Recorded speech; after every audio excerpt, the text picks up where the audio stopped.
الحمد للہ رب العالمین والصلاة والسلام علی الانبیاء والمرسلین اعوذ باللہ من الشیطان الرجیم بسم اللہ الرحمن الرحیم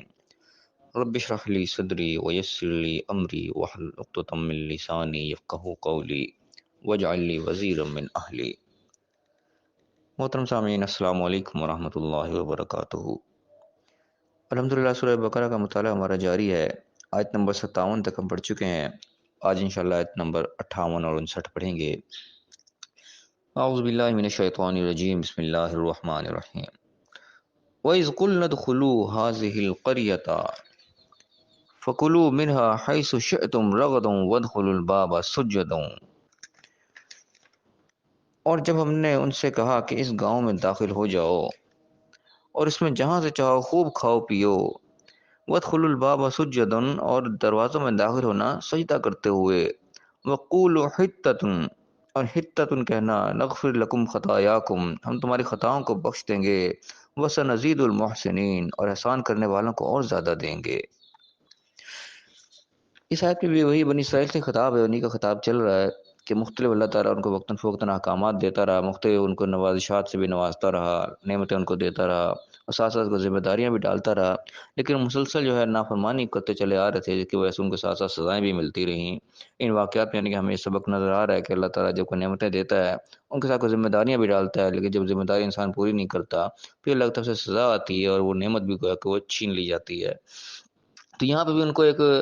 نعمت سے نوازا، ایک حکم دیا، کہا کہ وہ اسکول نہ دخلو، ہم نے ان سے کہا تھا کہ داخل ہو جاؤ اس قریہ میں، اس بستی میں، فکلوا منہا حیث شئتم، جہاں سے جاؤ کھاؤ پیو، یعنی کہ کھانے پینے کے وہاں وافر سامان موجود تھا جہاں پہ بھیجا جا رہا تھا، اور کھلی چھوٹ اجازت دی جا رہی تھی کہ جہاں مرضی کھاؤ پیو، تمہیں کوئی روک ٹوک نہیں ہے، رغدن، جیسے مرضی فراوانی کے ساتھ۔ حکم کیا ہوا؟ ادخلوا الباب سجدا، کہ داخل ہونا دروازوں میں سجدہ کرتے ہوئے، گویا کہ سر تسلیم خم کرتے ہوئے داخل ہونا، کوئی نافرمانی کا عنصر نہیں ہونا چاہیے۔ وقولوا حطۃ، حطۃ کہنا، حطہ کا لفظ ہے یہ بڑا انٹیک سا لفظ ہے، قرآن پاک میں ٹوٹل 2 مرتبہ آیا ہے، اور دونوں دفعہ یعنی کہ اسی طرح کے واقعے کے اندر ہی سنایا گیا کہ ان لوگوں کو ایک لفظ کو بولا گیا کہ یہ تمہیں کہتے ہوئے داخل ہونا ہے۔ اب اس سے مختلف مفسرین نے مختلف مراد لی، کئیوں نے گناہوں کی بخشش لی، کئیوں نے توبہ سے مراد لی، کئیوں نے معافی لی، اور کئی لوگوں نے یعنی کہ اس سے مراد لیا عام معافی کا اعلان کرتے ہوئے داخل ہونا، جس طریقے سے فتح مکہ کے بارے میں ملتا ہے کہ آپ صلی اللہ علیہ وسلم جب داخل ہوئے تھے تو عام معافی کا اعلان کیا تھا۔ تو اسی قسم کا یعنی کہ حکم ان کو بھی دیا گیا تھا، ایک تو سجدہ کرتے ہوئے داخل ہونا، اللہ کا شکر ادا کرنا جس نے تمہیں یہ نعمت سے نوازا ہے، اور جو ہے یہ الفاظ ان کو کہے گا، یہ کہتے ہوئے داخل ہوں گے کہ عام معافی کا اعلان یا اپنے گناہوں کے بخشش، جو بھی وہ تھا، اس کی ڈیٹیل میں ہمیں پڑھنے کی ضرورت نہیں ہے، بہرحال ایک حکم تھا اللہ کی طرف سے جو ان کو اس حکم کو انہوں نے بجا لانا تھا، اللہ نے حکم دیا۔ اس کے بعد اللہ نے یہ بھی بتایا کہ جب تم یہ کرتے داخل ہوگے تو نغفر لکم خطایاکم، تمہاری خطاؤں کو ویسے ہی بخش دیں گے، یعنی کہ انجانے میں انسانوں سے غلطیاں کوتاہیاں ہو جاتی ہیں، ان کو ویسے پردہ ڈال دیں گے، کوئی پکڑ نہیں ہوگی تمہاری۔ وَسَنَزِيدُ الْمُحْسِنِينَ، جو احسان کرنے والے ہوں گے اپنی طرف سے مزید نیکی کرتے جائیں گے، جہاں جہاں نیکی کا موقع ہوگا اس نیکی کو وہ کرتے چلے جائیں گے، اچھائیوں کو بڑھاتے جائیں گے تو ان کا اجر بھی بڑھتا چلا جائے گا، اللہ کا ہم اور ان کو دیں گے۔ تو یہ اللہ تعالیٰ نے حکم دیا ان کو، اور ایک اس سے ساتھ نعمت سے بھی نوازا کہ شہر ان کے حوالے کیا کہ یہ شہر تمہارا ہے، جس طرح مرضی کھاؤ پی۔ اس طرح انسان کے لیے ان کی کتنی بڑی نعمت ہے کہ انسان ایک گھر میں رہ کے ساتھ ایک گھر اور ملے، یہ گھر بھی اب تیرا ہے۔ تو ایک شہر تھا اس سے جس میں وہ رہتے تھے، ظاہر ہے جو بھی جگہ تھی جہاں پہ گزر بسر کر رہے تھے، تو لگتا ہے اسے ایک بسا بسایا گیا کہ شہر دیا جا رہا تھا کہ ٹھیک ہے شہر تمہارا ہے، اس میں وہاں پر کھانا پینا ہی موجود ہے، جہاں مرضی کھاؤ پیو۔ جیسے انسان کو ایک ویل ڈیکوریٹڈ سجا سجایا گھر کو ہی حوالے کر دلو، یہ گھر تمہارا ہے، آج سے تم اس میں رہو، یہ تمہاری ملکیت ہوگی، اس کے ساتھ سب کچھ آرڈر دے دیجیے گا، یہ ان چیزوں کا خیال رکھنا، تو یہ نعمت تمہارے لیے ہے۔ اسی قسم کا یعنی کہ سجا سجایا گھر اللہ کی طرف سے ان کو ملا، ایک شہر ملا پورے کا پورا، اس کے ساتھ کچھ اللہ تعالیٰ نے تھوڑے سے احکامات بھی ان کو دے دی کہ یہ کام تم نے، پابندیاں جو ہیں ان کا تم نے خیال رکھنا ہے۔ لیکن کیا انہوں نے کیا، وہی پھر نافرمانی دوبارہ ان کے یہاں پہ سرا ہوئی کہ فبدل الذین ظلموا قولا غیر الذی قیل لهم، تو ان ظالموں نے بدل دیا اس قول کو جو ان سے کہا گیا تھا، کسی اور قول سے بدل دیا ہے، کہ جو کہا گیا تھا ان سے سجدہ کرتے داخل ہونا، یا حطت ان کے الفاظ ان کو سکھائے گئے وہ الفاظ انہوں نے نہیں کہے، کوئی اپنی مرضی ہے، کوئی اور الفاظ جو ان کے منہ میں آئے وہ بول دیے، وہ اللہ نے بتایا کہ یہاں پہ کیا بات بتایا، کیا بولا انہوں نے، لیکن بدل دیا اس کو، یہ اللہ نے بتایا کہ جو ان کو کہا گیا تھا وہ انہوں نے نہیں کیا۔ وہ یعنی کہ کام جو اللہ نے کہا وہ کام نہیں کرنا، اپنی مرضی سے کام کرنا شروع کر دینا، وہ حرکت انہوں نے پھر ایک دفعہ کی۔ پھر اس کا نتیجہ کیا نکلا؟ فَأَنزَلْنَا عَلَى الَّذِينَ ظَلَمُوا رِجْزًا مِّنَ السَّمَاءِ بِمَا كَانُوا يَفْسُقُونَ۔ پھر ان ظالموں کے اوپر اللہ نے آسمان سے عذاب نازل کیا، ان کے فسق کے سبب، ان کے نافرمانی کے سبب، یعنی کہ جو کہا گیا تھا فرما برداری کرنی چاہیے تھی لیکن نافرمانی کی، الٹا کام کیا، جو کرنے کا تھا وہ نہیں کیا، جو نہیں کرنے کا تھا وہ کرنا شروع کر دیا۔ نتیجہ اللہ نے ساتھ یہاں بیان کر لیا کہ آسمان سے بھی عذاب نازل ہوا ان کے اوپر۔ عذاب کس قسم کا تھا، کیسا تھا، کیسی وہ سزا تھی، اس کی ڈیٹیل کوئی نہیں، لیکن بہرحال سزا آئی۔ اللہ نے غصے کا ایک اظہار کیا پھر اس کے اوپر، وہ اگر نعمت سی جو تھی وہ بھی جاتی رہی، پھر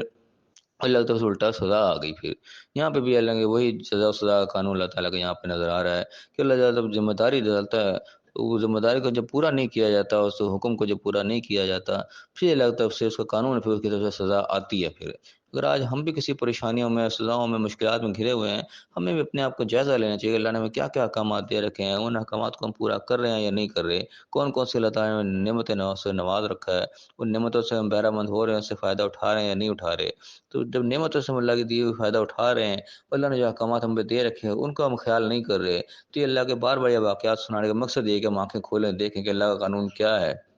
کس قانون کے تحت اللہ تعالیٰ نے دنیا کو چلا رکھا ہے، کہ یہاں پہ کیا کس طریقے سے اللہ کا حکم نافذ ہوتا ہے، نہیں جو اس کی نافرمانی ہوتی ہے اس کو نہیں مانا جاتا، اس کے نتائج پہ کیا نکلتے ہیں۔ ان واقعات کو سنانے کا مقصد اصل میں یہی ہے۔ اگر صرف قصے کہانیوں کی طرح پڑھتے جائیں، سنتے جائیں، اپنا محاسبہ ہم نہ کریں تو وہ مقصد پورا نہیں ہوتا جو اللہ نے اس مقصد کے ساتھ یہ واقعات بیان کیے ہیں۔ مقصد بظاہر سیدھا سیدھا یہی نظر آ رہا ہے کہ اللہ جو بھی نعمتیں دیتا ہے اس کے ساتھ کوئی نہ کوئی اللہ کے احکامات ہوتے ہیں، کوئی نہ کوئی ذمہ داریاں جو ڈالی جاتی ہیں۔ دنیا میں بھی یہ چیز دیکھتے ہیں، جس کو جو پوسٹ ملتی ہے، کوئی عہدہ ملتا ہے، کوئی اس کو ڈگری ملتی ہے، اس کے ساتھ کوئی ذمہ داری بھی اس کے پر عائد ہوتی ہے۔ جو جتنے بڑے عہدے پہ جاتا ہے اتنی بڑی اس ساتھ ذمہ داری بھی ساتھ اٹیچ ہوتی ہے۔ تو اٹیچ نہ، جو ذمہ داری ہے اس کو نہ نبھایا جائے تو پھر اس عہدے کا بھی وہ اہل نہیں رہتا، پھر اس کو عہدے سے نااہل قرار دیا جاتا ہے کہ تم نااہل ہو، اس قابل نہیں ہے جو تمہیں عہدہ دے دیا گیا۔ تو وہی حالت ہماری بھی ہے کہ ہمیں اللہ نے کوئی نوازشات سے نوازا ہوا ہے، اللہ تعالیٰ نے کوئی ہمیں سہولیات دے رکھی ہیں، اپنی نعمتیں دے رکھی ہیں، ان کے ساتھ ذمہ داریاں لگی ہوئی ہیں۔ اللہ نے احکامات دے کے بھیجا ہوا ہے، ساتھ ساتھ لکھ کے دیے ہوئے احکامات کہ یہ تم نے کرنا ہے، یہ نہیں کرنا۔ جب ہم اس کے الٹ چلیں گے، جو کام کرنے کو کہا وہ نہیں کریں گے، جن سے روکا گیا وہ کریں گے، تو لازمی بات ہے ہم پھر اس کے اہل نہیں رہتے کہ ہمیں وہ نعمتیں دی جائیں اور اللہ کی طرف سے نوازشات ہم پہ وہ جاری رکھی جائیں۔ پھر بھی وہ کچھ ہمیں دیے جا رہے ہیں، اس کی مہربانی ہے، ورنہ ہم اس کے اہل نہیں قرار پاتے اگر ہم اس کو نبھا نہیں رہے اس طریقے سے۔ تو آج ہم سب اپنا اپنا محاسبہ کریں کہ اللہ نے کیا کیا ہم پر ذمہ داری ڈالی ہیں، اللہ نے جو جو احکامات ہمیں قرآن میں دے رکھے ہیں، کل قول سدیدہ کے احکامات ہے کہ بات سیدھی کرنی ہے، جو بھی کرنی ہے، ہم الٹی باتیں کر رہے تھے، گھما پھرا کے ہم باتیں کر رہے ہوتے ہیں۔ اللہ نے کہا کہ سچ کے ساتھ کھڑے ہو جانا چاہے، سچ اپنے خلاف جا رہا ہے جو کسی کے بھی خلاف ہو، ہم الٹا جھوٹ کا سہارا لیتے ہیں، جہاں ہمیں اپنا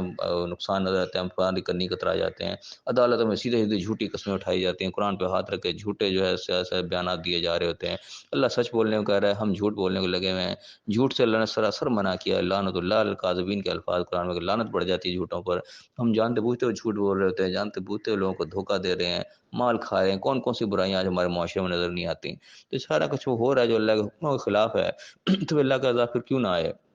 وہ عذاب چاہے مہنگائی کی شکل میں آ جائے، کوئی بیماریوں کی شکل میں آ جائے، چاہے وہ کوئی کورونا کی شکل میں آ جائے، جو بھی آئے، پھر ظاہر ہے ہم اس کے حقدار ہیں، پھر ہم بھی اسی کے مستحق ہیں۔ پھر دیکھا جائے اگر ہم وہی کام کر رہے ہیں جو کہ پہلی قوموں نے کی، جو نافرمانیاں کی انہوں نے، وہی نافرمانی آج ہم کر رہے ہیں، تو ظاہر ہے پھر سزا پھر آئے گی۔ اللہ کا قانون ہے، اللہ نے بتا رکھا ہے جگہ جگہ۔ اللہ تعالیٰ میں صحیح سمجھنے کی توفیق عطا فرمائے، جو واقعات اللہ نے بطور عبرت ہمیں سنائے ہیں ان سے ہمیں عبرت حاصل کرنے کی توفیق عطا فرمائے، اپنا محاسبہ کرنے کی توفیق عطا فرمائے، اپنی اصلاح کرنے کی توفیق عطا فرمائے، اور دنیا آخرت دونوں جگہ کامیاب فرمائے۔ آمین۔ واخر دعوانا الحمد للہ رب العالمین۔